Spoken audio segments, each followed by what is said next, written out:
Hi friends, welcome to TechTouch channel. Today I am going to show you in this video how to fix Alt plus F4 key not working in Windows 10 and 11.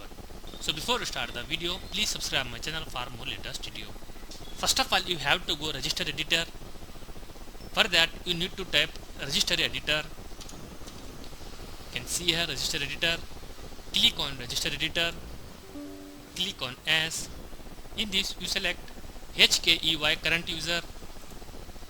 Then select software, then select Microsoft, then select Windows,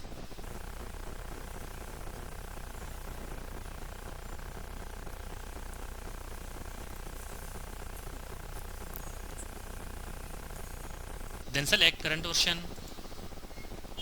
Under current version you select policies. You can see here policies.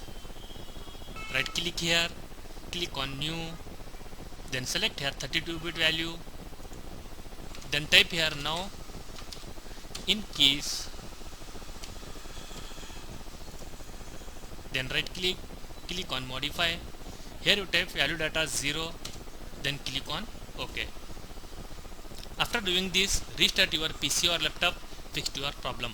So in this way you fix Alt plus F4 not working Windows 10 and 11 PC.